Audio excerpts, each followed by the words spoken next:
This video is part of the Research Basics series for the USD Sanford School of Medicine. My name is Anna Simonson, and today I'm going to talk to you about writing scientific articles, and in particular, writing the literature review section for a scientific article. I'm one of the health sciences librarians here at USD, and that's actually the first thing I want to point out in this video before we dive into the topic. We currently have 5 librarians at USD who specialize in the health sciences. You can reach out to any one of us for research help, and we'll get you pointed in the right direction. Our contact information can be found on the home page of the library website if you scroll all the way to the bottom. This video is about writing a literature review for a research paper. If you're planning to do any kind of research, you will encounter the lit review. The lit review is a critical part of the research process, and the goal of this video is to give you a good understanding about what a literature review is, why it's important, and how to start writing one. On that point, I have 3 objectives. First, I want to highlight the different parts of a scientific paper, paying particular attention to the literature review, so that it's easier to understand how the literature review fits into your overall research paper. I will also talk about the purpose of a literature review, the different kinds of literature reviews out there, and give you some tips about writing one.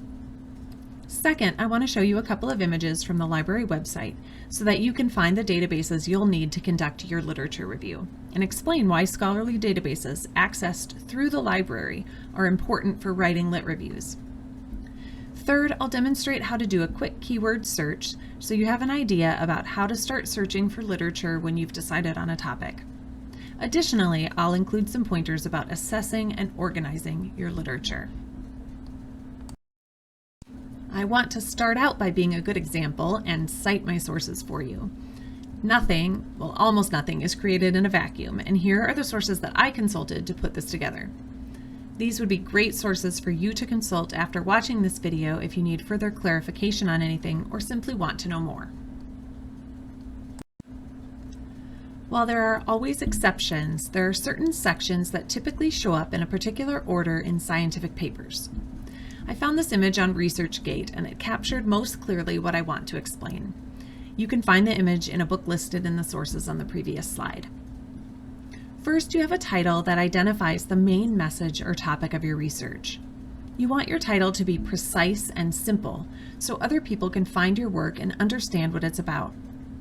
Do not overlook the importance of your title.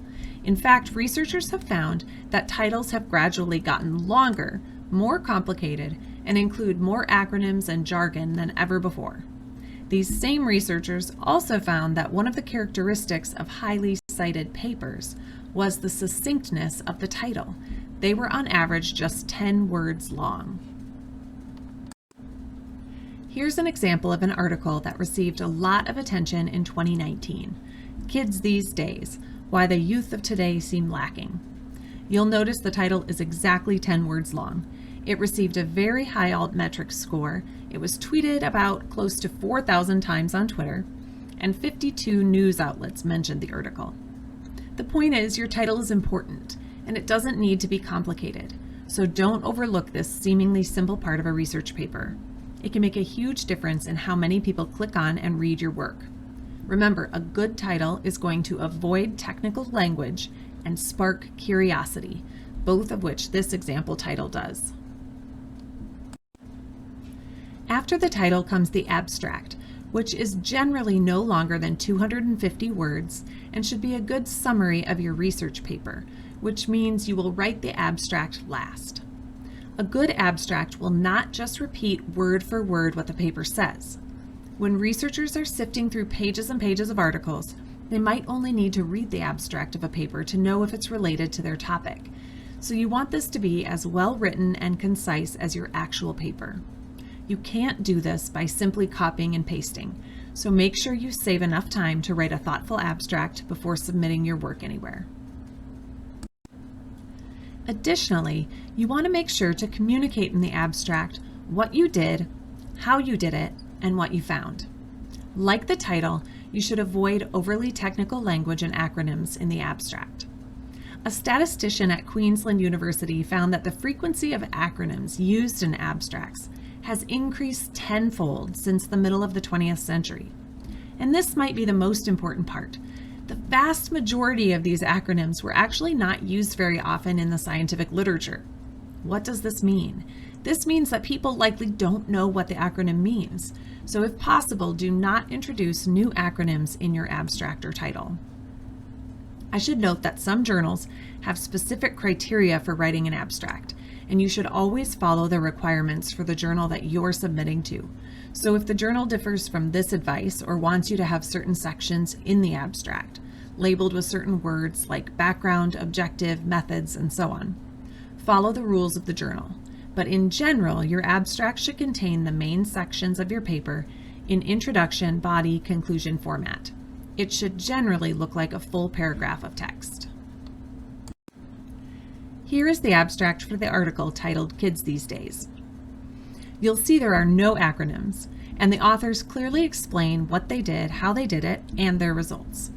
Your abstract doesn't need to be complicated. In fact, it shouldn't be. The authors here note their methods in the first sentence. In 5 pre-registered studies, we assess people's tendency to believe kids these days are deficient relative to those of previous generations. If readers want to know more about the pre-registered studies, they can read the paper, but there's enough information here to do what an abstract is intended to do. Next comes your introduction. The introduction really answers the question, why? And some researchers combine their literature review and introduction. It really depends on your particular paper, and it's always a good idea to consult a mentor or advisor about questions you might have about the structure and organization of your paper. The introduction is different from your abstract in that it's not a summary of your paper. It's telling your readers why you did your research. A common formula for writing introductions is, first, give a general background of the science to which your project relates. Second, narrow that background down to your specific area and give readers the information that they need to understand your paper. This should all highlight what is known about your topic. So third, you highlight what's not known about your topic. This is where you introduce the question that inspired your work. Lastly, you can briefly summarize your methods and findings, which you'll then expound on in the methods section of your paper. We're going to skip over the literature review section because we'll discuss that in depth in just a minute.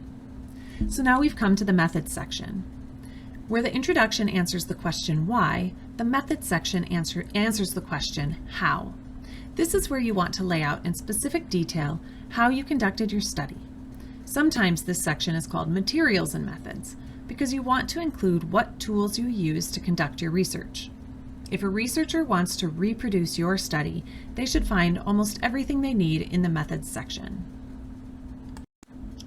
The picture I'm using here combines the results and discussion sections, but these are two different things, and they can be two different sections in your paper.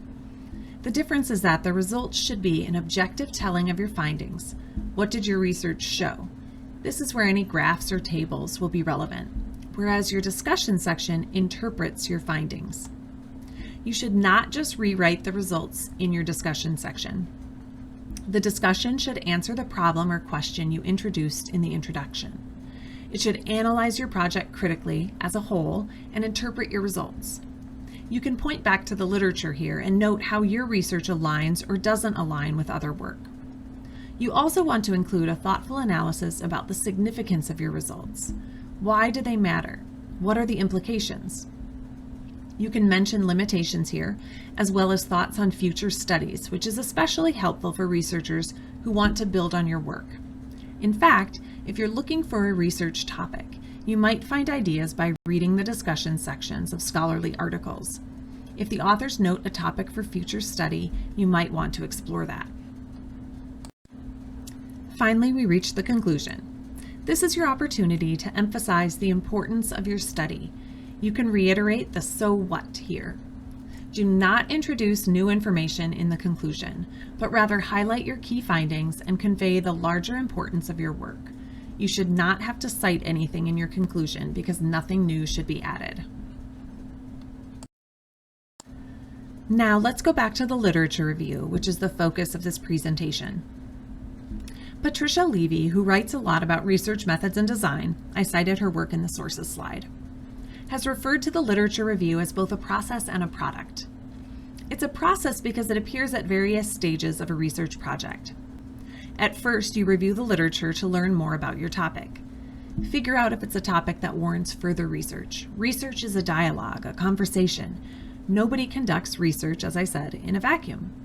But the more you learn, and as your research progresses, you return to the literature to verify, compare, analyze, assess, and so on.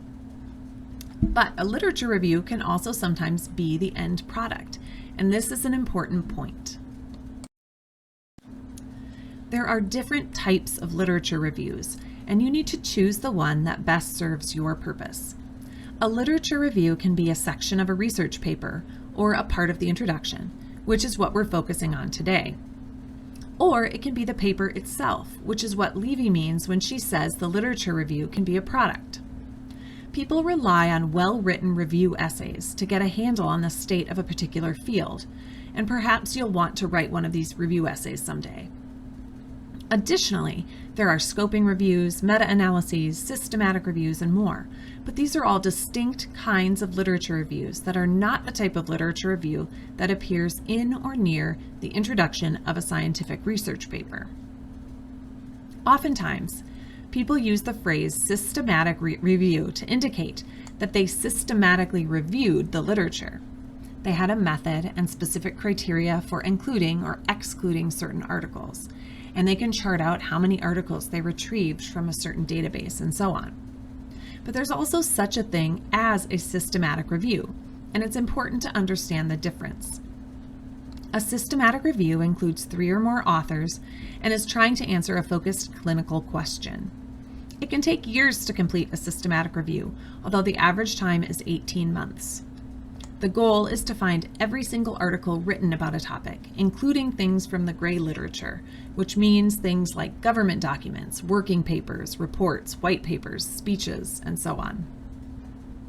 The literature review you conduct for a scientific paper is not that. The review we're talking about today is also sometimes referred to as a narrative review. It can be written by just one person. It takes much less time than a systematic review, and its goal is to provide an overview of a topic. In other words, the literature review we are talking about is a comprehensive examination of the extant research on a particular topic. It contextualizes a research study. That's what we're talking about today, the literature review as a part of your paper. It also summarizes and engages with current literature on a particular topic. I want to note here that when you write a literature review, you're talking to and about other researchers in your field. Whether you agree or disagree with an author, you should never write about other people's work disrespectfully or unnecessarily harshly. There are ways to disagree with an author without being condescending, and this is a really important skill to learn. Your reputation as a researcher and scholar depends on several different factors. The quality of your work is just one of them. Being able to critique or disagree with other people in your field without being insulting is oftentimes just as important as the quality of your work. So the literature review in your scientific paper is significant for more than just demonstrating that you're aware of the state of the field, that you've done your homework. It also indicates what kind of colleague you are. Lastly, it's important to note that a literature review is not an annotated bibliography or a simple summary of what's been published. You might begin your work writing a literature review by creating an annotated bibliography, which is a bibliography with succinct text beneath each reference that details the work in your own words. You pull out the conclusions and the most important aspects of the work. Annotated bibliographies are really useful and can save you hours of work, but it's not the same thing as a literature review. A literature review contextualizes the work in light of the current study being done. There are certain questions you should ask when you're gathering literature that will help you pull out the information you'll need to write a literature review. First, what has been said about your topic? What hasn't been said about your topic? What are the ongoing debates? And for this one, you will want to look at the bibliographies of the literature to see which researchers are talking to each other. And is any particular author identified as the first person to write about your topic? If there's a seminal article out there, that's always a good place to begin a review, with a sentence that contextualizes your research and gives readers the bigger picture. A seminal article can be a convenient starting point. As you're reading, you'll also want to put yourself in the debate. An annotated bibliography is again helpful for this exercise. For each article that you read, you can note the main argument and method, but you can also note in the annotation if the person disagrees with someone, if you agree with them, and so on. You can make the annotations as specific to your particular project as you want. This isn't an assignment you're going to turn in, so you can do what works for you, and it might save you hours of time later. Because rather than having to return to the full article, you can trust yourself and look at the notes that you took while you were reading the article the first time. So, what do you say about X? Who do you agree or disagree with? In what ways do you agree or disagree with them? Ultimately, you want to organize the literature around your topic in such a way that you can write about it in a way that isn't a simple summary. You want to synthesize the research. So here's a diagram from one of the sources I listed at the beginning that I think is really useful for understanding this process. As you gather relevant literature and begin to read through what has already been published on your topic, you can start to organize that literature based on the arguments being made. People have different ways of organizing their research, and for a literature review, I prefer to start by making a bibliography and then annotating those sources as I read them. Then you can start to categorize the literature. Who is saying what to whom? How many different arguments are being made about your topic? Who is disagreeing with whom?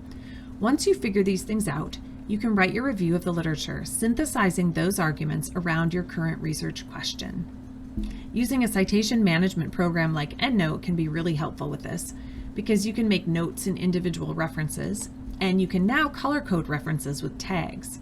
If you identify a particular argument or theme running through the literature, for example, you can tag all of those articles with a particular color, which you can then use to synthesize the literature in light of your own work. If you're interested in learning more about EndNote to manage your citations, you can contact any one of the health sciences librarians and we can help you get it downloaded and start using it. I'm sure this all sounds like a lot of work, and it is, but hopefully you're beginning to understand why creating a well-written, well-researched literature review is well worth your time. The purpose of a literature review is to establish what's already known about a particular topic and what methods have been used to research it. In this way, it prevents you from repeating what's already been done.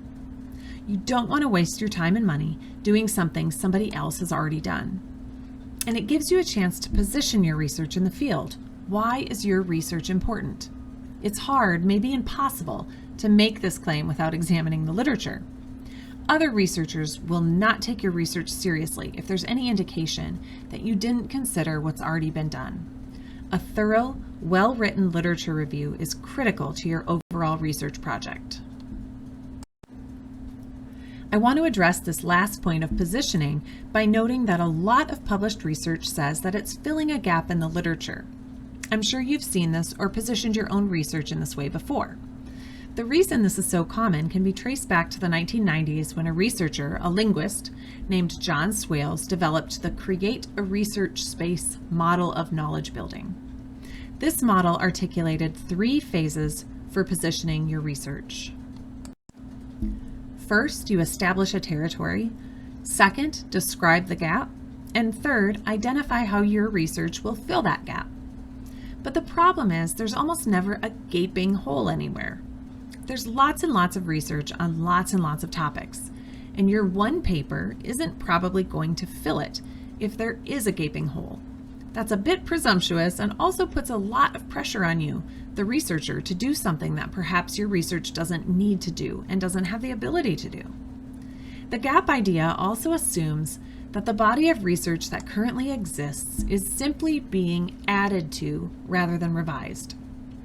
But knowledge isn't static. It changes. Research is being revised all the time, which is why reproducibility is so crucial to research and publication.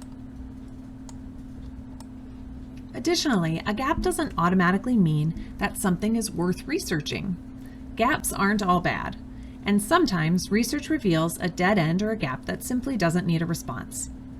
You can certainly position your research as addressing a gap. There's nothing wrong with this, but I want you to be aware that it's not the only way to position your research. Levy includes in her work ideas for positioning research without using the gap imagery. For instance, this example here. The published research in this discipline on this particular topic all agrees on something. The research on this needs to be revisited to see whether it's valid in today's context. My research, therefore, and so on. So here you have a project with the purpose of recontextualizing or re-examining previous research, not simply adding to what's already been written or filling a gap. This points to something that's really important. Research doesn't have to be completely novel or even exciting to be important. The smallest contributions create shifts that change and enhance the conversation. So remember that when you're looking for something to say about a topic. It's great if you discover an exciting breakthrough. I hope that you do. But exciting breakthroughs are built on many less exciting discoveries and revisions. Remember, research is a conversation. Not every part of a conversation is thrilling. A common metaphor used to talk about literature reviews that you may come across is the Burkean parlor metaphor. I like this metaphor a lot to visualize the conversation that goes on behind and through any academic argument, and to explain how the conversation precedes your work and will continue on, hopefully, long after your work has been published. This metaphor has been around for 50 years now, and it's still being referred to. Kenneth Burke was a literary theorist who wrote about the production of knowledge. So when you approach a body of literature, you can remember this metaphor and understand that you're joining a much larger conversation, and whatever it is that you're going to add changes the tenor of the argument, even if just a bit. Imagine that you enter a parlor, you come late. When you arrive, others have long preceded you and they are engaged in a heated discussion, a discussion too heated for them to pause and tell you exactly what it's about. In fact, the discussion had already begun long before any of them got there, so that no one present is qualified to retrace for you all the steps that had gone before. You listen for a while until you decide that you've caught the tenor of the argument. Then you put in your oar. Someone answers, you answer him, another comes to your defense, another aligns himself against you, to either the embarrassment or gratification of your opponent, depending upon the quality of your ally's assistance. However, the discussion is interminable. The hour grows late. You must depart, and you do depart, with the discussion still vigorously in progress. So where do we find these conversations, this literature? We could go to Wikipedia. I love this picture of a person panicking after realizing that Wikipedia isn't a literature review and shouldn't be cited in your literature review. That's not to say that Wikipedia is useless. It's very useful, in fact. I frequently use Wikipedia to find articles or just to research a topic in general, and I look through the bibliography.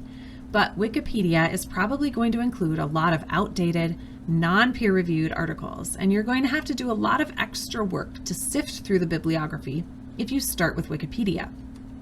Similarly, you could Google your topic, but the problem with Google is that it's going to return thousands and thousands of results, many of which won't be relevant to your topic, and many of which won't be scholarly and peer-reviewed. For instance, if you Google cancer, you'll get results on disease, but you'll also probably get results on horoscopes. When you write a literature review, you want to find scholarly, peer-reviewed work, and that's why the library databases are so helpful. They do that filtering for you. In medicine and health sciences, the 3 databases I listed here are particularly useful. I might get some objections because there are many, many more that you can and should search depending on your topic. So this list is by no means exhaustive or exclusive. USD subscribes to nearly 300 databases, so you should spend some time exploring what's available to you. But in general, these are very useful databases, and you can find all of them through the library homepage. I should add, you'll want to access these through the library homepage and not just Google them.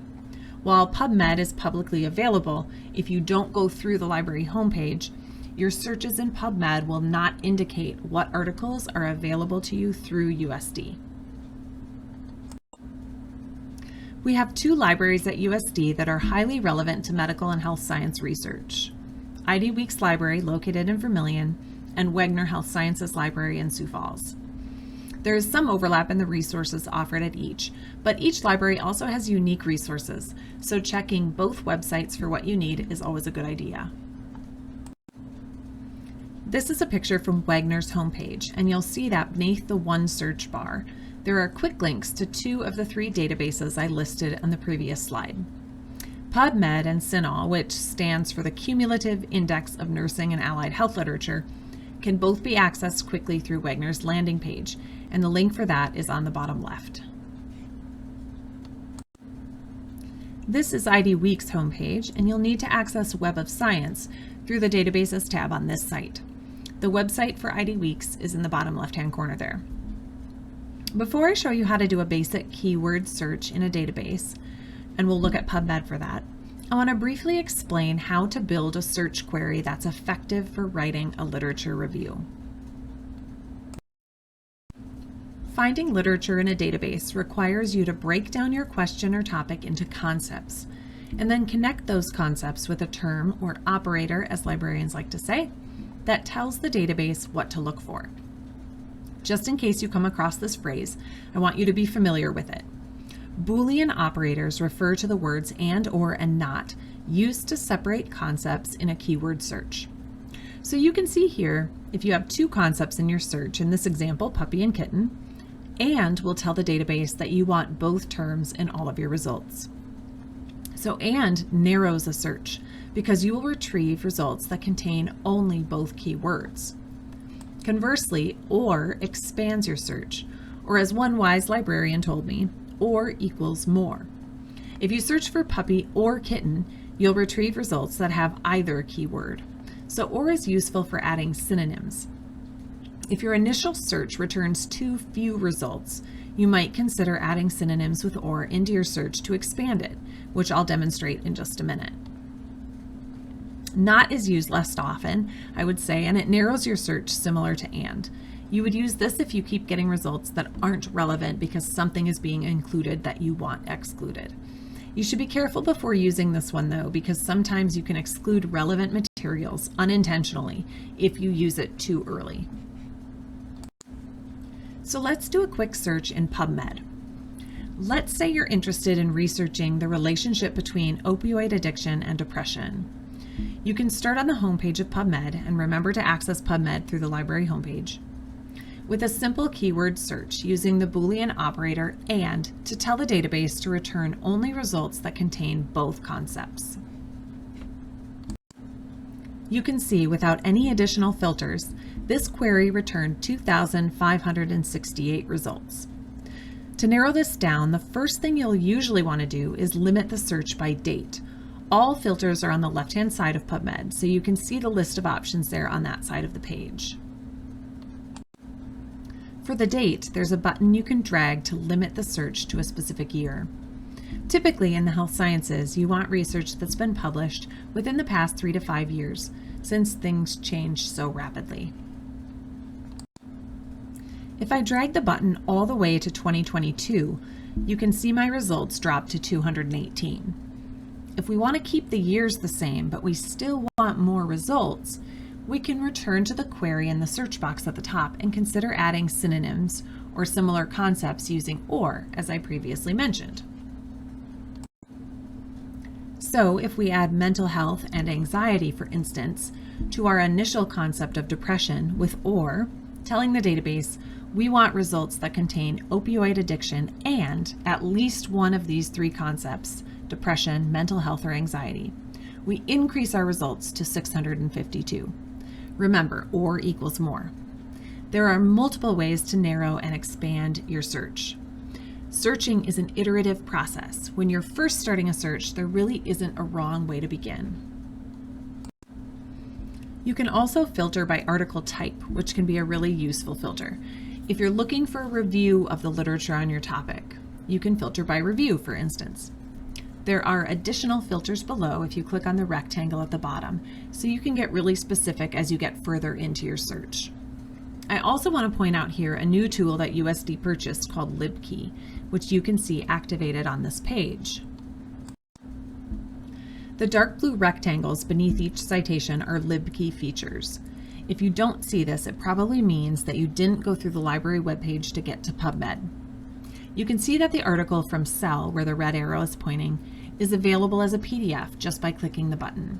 If I click that, it will take me right to the PDF. So LibKey tells you what's available and what's not through the library catalog. If the library doesn't have access to something, you can always request the item using Interlibrary Loan.